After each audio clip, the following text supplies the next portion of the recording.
3:30 वाजलेत. माझं अर्ध काम झाले दसऱ्याचं, अर्ध काम बाकी आहे. दादू आलाय स्कूलमधून, त्याचं घर मोडलं म्हणून रडतोय. किती छान बाळानं पझलचं घर बनवलं होतं. डॉन्यानं मोडलंय ना आतल्या. तुझं खेळणी मोडली बाळानं, त्यामुळे तर लपून बसलाय आतल्या रूममध्ये जाऊन, दादा रागवतोय म्हणून. बडीशोप आहे, खडी साखर आणि बडीशोप मिक्स आहे. चला, घराचा अवतार काय झालाय. अरे बापरे, ओव्हर ॲक्टिंग. दादा ललतोय. दादाचं घर का बरं मोडला तू? दादाचं घर का बरं मोडला?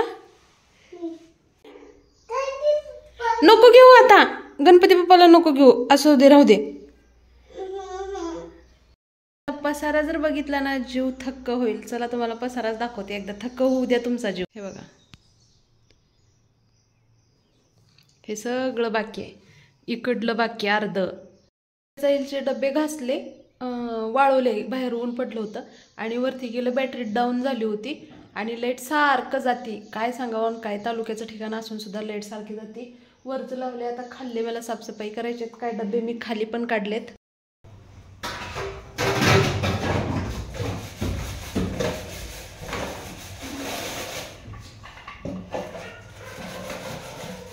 समोर ए समोर बदल ना बाळा कपडे,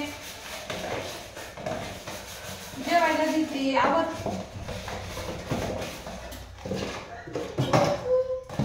काम आहेत मला भरपूर.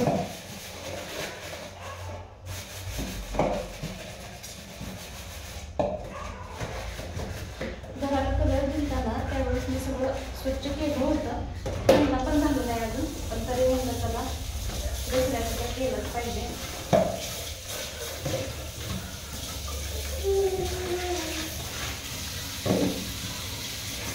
बाहेर ठेवून येतो ना उन्हाला. दादू बंदे बाहेर उन्हाला ठेवून येतो. आ खराब आहे. काय झालं तुला?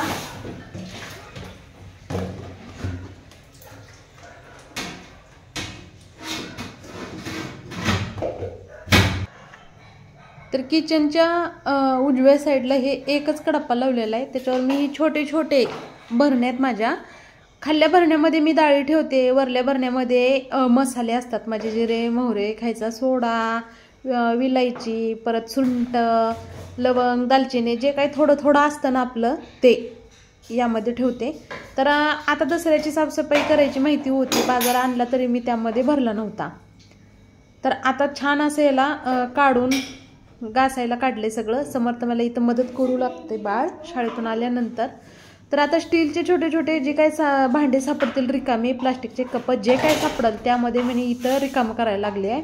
कारण एवढ्या भरण्या रिकाम्या करणं शक्य नाही. हे इकडल्या 1 डझन आणि खाल्ल्या म्हणजे जवळजवळ इकडं 18 भरण्यात आणि तिकडं 24 भरण्यात, आणि अजूनही एक्स्ट्रा 4-5 सापडतीलच, कमी नाही पण जास्त आहेत.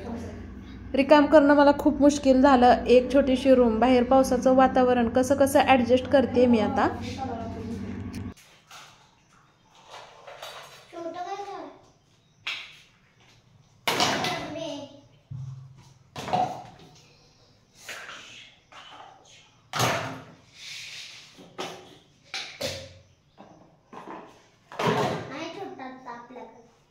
आहेत पण वाट्या आता आहेत.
पसारा काढू नका, आधीच पसारा लय झालाय.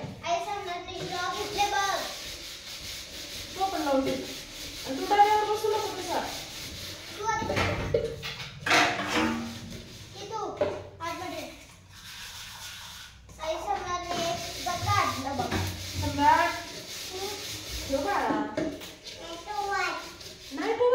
इथे बघा पिल्लू माझं मला मदत करू लागलेत.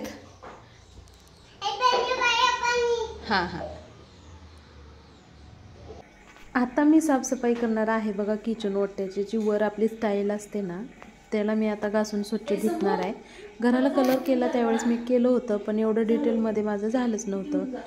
कारण त्यावेळेस माझ्या डोक्यात होतं की 1 महिन्यावर आपलं दसरा आलेला आहे, त्यावेळेस आपण डीप क्लिनिंग करावंच लागणार आहे आपणाला. तर थोडंसं चिकट झालं आहे. तर चला आता साबण आणि घासणीनं मी व्यवस्थित घासून घेते. त्या अगोदर जे माझे इथं छोटे छोटे 2-3 हे आहेत, म्हणजे शोपीस लावलेत मी. झाड आहेत, मनी प्लॅन्ट आहे 2 याच्यामध्ये डब्यामध्ये, आणि एकामध्ये ना बांबूचं आहे काचाच्या पॉटमध्ये. तर ते मी अगोदर वरती ठेवते उचलून आणि मग परत करते साफसफाईला. कसं माहिती आहे का, कितीदा जरी वरच्या मजल्यावर आहे, कितीदा जरी स्वच्छ केलं तरी धूळ येते. मला तेच कळत नाही. मी दिवसभर जास्त खिडक्या उघडत नाही, तरी पण एवढं कुठून येत असेल मला ते समजत नाही. पूर्ण धूळ. आणि हे इथे एक ठीक आहे, किचनवरती कसं आपण फोडणी टाकतो, परत कुकरचं असं स्वयंपाकाचं उडतं चिकट, पण हे होतं थोडंफार. आणि माझी दिवसभर खिडकी उघडे असते. रात्री 9-10च्या टायमिंगला मी हे खिडकी बंद करते आणि सकाळी तर 5ला उठलं का ओपन करते. तरी पण इतकं घाण घरात येत कुठून असेल. किती वेळा ही स्वच्छ करते, तुम्ही बघतच आहे. आणि आपलं हे यूट्यूब चॅनल, त्याच्यावर क्लिनिंग व्हिडिओसाठी तर भरपूर वेळा घराची का इकडून तिकडं उलटापलट माझी चालूच असते, सामानाची क्लिनिंगची. तर ठेवून दिले मी वर. खाली ठेवलं तर परत आणखीन समर्थाला हे दे ते दे म्हणत बसावं लागेल. त्यापेक्षा म्हणलं वरच ठेवूया, म्हणजे स्वच्छ झालं की पुसून लगे कोरडं करायचं आणि लगेच तिथं ठेवून टाकायचे. त्यासाठी मी हे वरती ठेवलं. आता ओलं करून घेते आणि मी डायरेक्ट साबण आणि यानेच घासून काढते.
चल त्याला पण घेऊन जायचं आहे. टिंगने पळ लवकर. चला चला पळा पळा पळा. हा दुसरा अर्धा झालाय, अर्धा राहिलाय. मधीच्या ट्युशनचा टायमिंग झालाय. चलो चलना तो पडेगा. हा चला हळू चला हळू चला.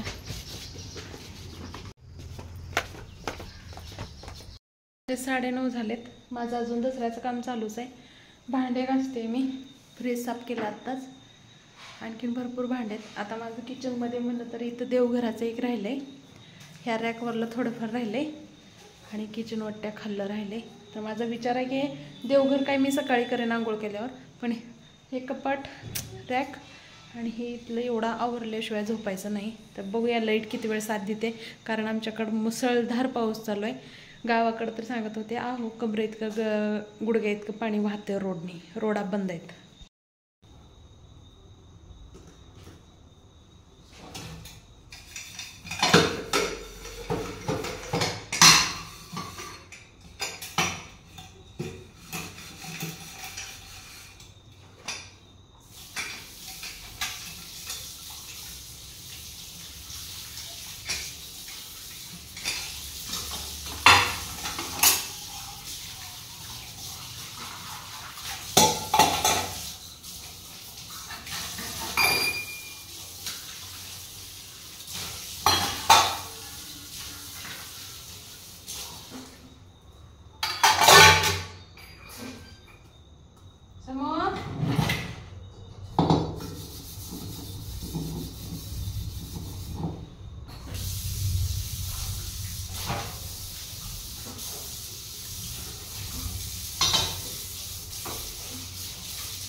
रात्रीचे 11 वाजलेत आणि माझं काम अर्ध राहिलेच. तर चला सगळ्यांना शुभरात्री. राहिलेलं काम सकाळी लवकर उठून करूया. सगळ्यांना शुभरात्री.